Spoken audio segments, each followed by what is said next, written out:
నిన్న చంద్రబాబు గారు తిరుపతిలో 5,000 గుడులు దళిత కాలనీలలో టీటీడీకి సంబంధించి 5,000 గుడులను కట్టిస్తాము అని చెప్పడం జరిగింది. దీన్ని కాంగ్రెస్ పార్టీ తీవ్రంగా వ్యతిరేకిస్తుంది. చంద్రబాబు గారు ఆర్ఎస్ఎస్ కి ఎందుకు ఇంత మద్దతు ఇస్తున్నారో, బీజేపీ సిద్ధాంతాన్ని ఎందుకు నెత్తినెత్తుకుంటున్నారో ప్రజలకు సమాధానం చెప్పాల్సిన అవసరం ఉంది. బీజేపీ పార్టీ ఒక మతతత్వ పార్టీ.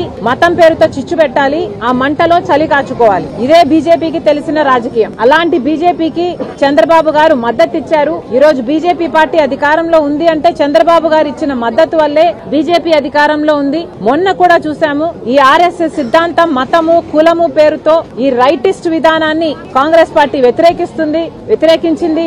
కానీ చంద్రబాబు గారేమో మొన్న ఉపరాష్ట్రపతి ఎన్నికల్లో కూడా ఆర్ఎస్ఎస్ అభ్యర్థికే మద్దతు ఇచ్చారు. సరే, మిత్రధర్మం కదా అని చాలా మంది అనుకోవడం జరిగింది. కానీ చంద్రబాబు గారిని కాంగ్రెస్ పార్టీ సూటిగా ప్రశ్నిస్తుంది. చంద్రబాబు గారు, మీరు బీజేపీకి మద్దతు ఇస్తున్నారా లేక ఆర్ఎస్ఎస్ లో మీరు చేరైపోయారా?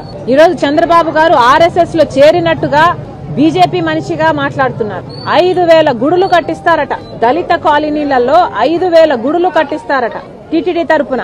ఏం అవసరం ఉంది అని అడుగుతున్నాం. ఏ దళిత కాలనీ వచ్చి మాకు టీటీడీ గుడులు ఇక్కడ కావాలి అని అడిగారో చంద్రబాబు గారు సమాధానం చెప్పాలి. టీటీడీ పవిత్రమైన గుడే, ఎవరూ కాదనటం లేదు. కానీ వాళ్ళకు అధికంగా డబ్బులుంటే ఆ డబ్బులతో ప్రజలకు సేవ చేయాలి తప్పితే ఇలా రాజ్యాంగానికి వ్యతిరేకంగా ఆర్ఎస్ఎస్ సిద్ధాంతాన్ని నెత్తినెత్తుకుని దేశమంతా గుడులు కట్టిస్తామనడం చాలా అసలు భావ్యం కాదు అని చెప్తున్నాం. మళ్ళీ అందరికీ నమస్కారం.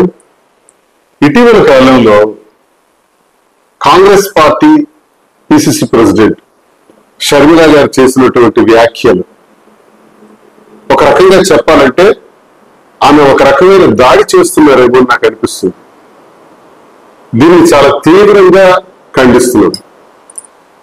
షర్మిల గారు తన మాటల్లో చంద్రబాబు నాయుడు గారు ఇటీవల తిరుపతి వెళ్లి ఆ సందర్భంగా టీటీడీ ఆధ్వర్యంలో 5,000 దేవాలయాలు నిర్మాణం చేస్తాం అని చెప్పారు అని చెబుతూ టీటీడీ దేవాలయాలపైన, టీటీడీ ద్వారా నిర్మాణం చేయబోతున్నటువంటి దేవాలయాలపైన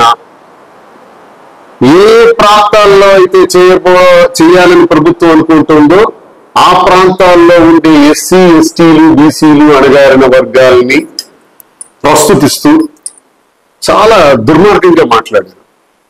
చంద్రబాబు నాయుడు గారు 5,000 దేవాలయాల్ని పేదవారు ఉన్నటువంటి ప్రాంతాల్లో నిర్మాణం చేస్తూ ఉన్నారు. కానీ ఇక్కడ కులాల ప్రస్తావన కానీ, రిజర్వేషన్స్ ప్రస్తావన కానీ, ఎస్సీ ఎస్టీ బీసీ ప్రాంతాలని కానీ అనలేదే. మరి ఎందుకు మీరు ఆ ప్రస్తావన తీసుకొస్తున్నారు? పైగా 5,000 దేవాలయాలు కడతాము టీటీడీ ద్వారా అన్నది ఇదేమీ కొత్తగా తీసుకునేటువంటి నిర్ణయాలు కాదే. గడచిన కాలంలో రాజశేఖర్ రెడ్డి గారు టీటీడీ ద్వారా చాలా గొప్ప కార్యక్రమాలు చేపట్టారు. మీరు ఒకవేళ కాంగ్రెస్ అనుకుంటే, కాంగ్రెస్ పార్టీ సిద్ధాంతమే ఇది అనుకుంటే, మరి రాజశేఖర రెడ్డి గారు ఆనాడు చాలా సేవలు చేశారే. వివాహాలు జరిపించారు. కరుణాకర్ రెడ్డి గారు చైర్మన్ హోదాలో ఉండగా వివాహాలు చేయించారు టీటీడీ ద్వారా. ఆ రోజు ప్రజలందరూ వేణోళ్ళ కీర్తించారు.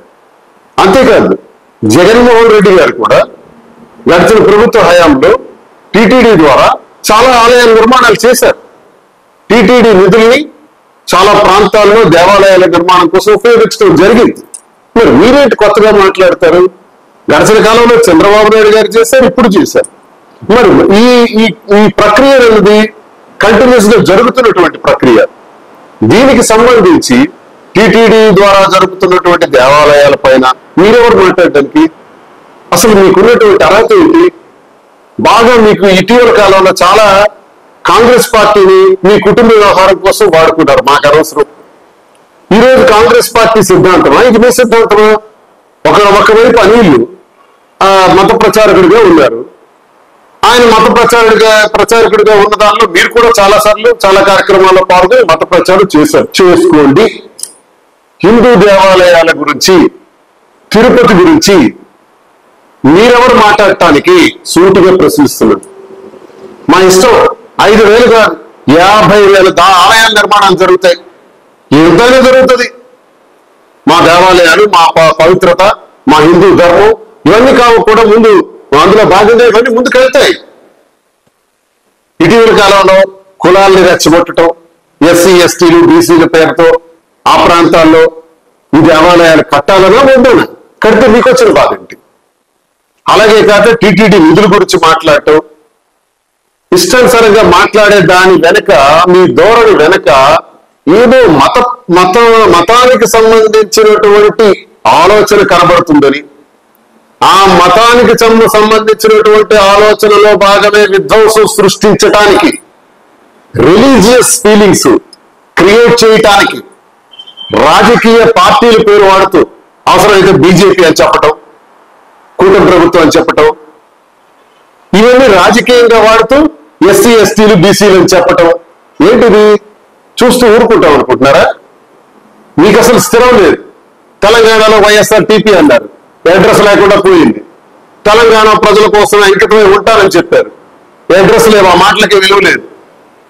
కాంగ్రెస్ పార్టీని విమర్శించారు, ఇష్టానుసారం విమర్శించారు.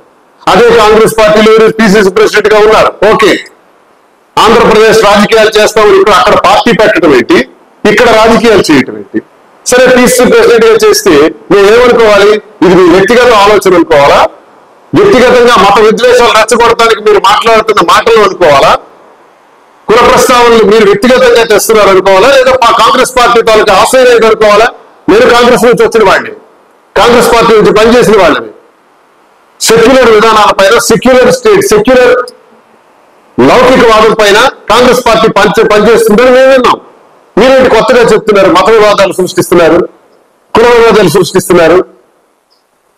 ఈ భారతదేశంలో ప్రతి ఒక్కరికి మీలాంటి వాళ్ళకి అలవాటు అయిపోయింది మత చర్చలు తీసుకురావటం. దీనివల్ల హైలైట్ అవుతాం అనుకుంటున్నారేమో. ఇప్పటికే మట్టి కలిసిపోయినటువంటి కాంగ్రెస్ పార్టీ ఇంకా అట్టడుగు పోతుంది. కాంగ్రెస్ పార్టీలోనే చాలా మంది విమర్శిస్తున్నారు మీరు మాట్లాడినటువంటి మాటలు. ఇది వెనక్కి తీసుకోవాలని నేను కోరుతున్నాను.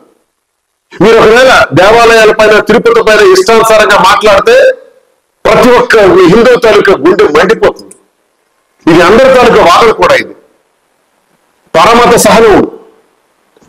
సహనం హిందువులకు ఉంది కాబట్టే మీరు ఇన్ని మాట్లాడుతున్నారు. హిందువులు పరిపాలిస్తున్నటువంటి భారతదేశంలో విభిన్న కులాలు, విభిన్న జాతులు, విభిన్న మతాలు ఇన్ని కూడా ముందుకు నడవగలుగుతున్నాయంటే, ఏ వివక్షతలు లేకుండా పరిపాలించుకోగలుగుతున్నామంటే అది హిందూ ధర్మం. హిందూ ధర్మానికి తగిలేటట్టు రాజకీయం చేసి మాట్లాడిన, తిరుపతి గురించి మళ్లీ జీవితంలో ప్రస్తావన తీసుకొచ్చిన మా అందరి ఆరాధ్య దైవం శ్రీ వెంకటేశ్వర స్వామి వారి తాలూకా నీడలు ప్రతి దగ్గర కూడా ఈ భూమి మీద ఉంటాయి. టీటీడీ నుంచి వచ్చినటువంటి ఆదాయంలో ప్రతి దగ్గర కూడా దేవాలయాలు వెలుస్తాయి. జరగాలి. ఏ ప్రభుత్వం అయినా జరిగి తీరాల్సిందే. అందుకు మేము గట్టిగా మాట్లాడుతాం, డిమాండ్ చేస్తాం, అడుగుతాం. మీరెవరు? ఇంకోసారి చెబుతున్నాను, మీరు హిందువులను కించపరిచే విధంగా, కులాలను కించపరిచే విధంగా మీరు చేసినటువంటి ప్రస్తావనల్ని వెనక్కి తీసుకోవాలని షర్మిల గారికి డిమాండ్ చేస్తున్నాను. లేదంటే తీవ్ర పరిణామాలు ఎదుర్కోక తప్పదని, మత వివాదాల రొచ్చులోకి అనవసరంగా దిగొద్దని, ఇతరుల మానసికంగా మత వివాదాల ద్వారా హిందూ మతాన్ని, హిందువులను బాధ పెట్టే విధంగా, మానసిక క్షోభకు గురి చేసే విధంగా మీ మాటలు ఉన్నాయని, ఇది వెనక్కి తీసుకొని ఆంధ్రప్రదేశ్ లో మీరు క్షమాపణలు చెప్పాలని, ఆంధ్రప్రదేశే కాదు ప్రతి హిందువు కూడా క్షమాపణ చెప్పాలి. లేదంటే తీవ్ర పరిణామాలు మీరు ఎదుర్కోక తప్పదని హెచ్చరిస్తున్నాం. షర్మిల గారు వెనక్కి తీసుకోవాలని డిమాండ్ చేస్తున్నాను. నమస్కారం.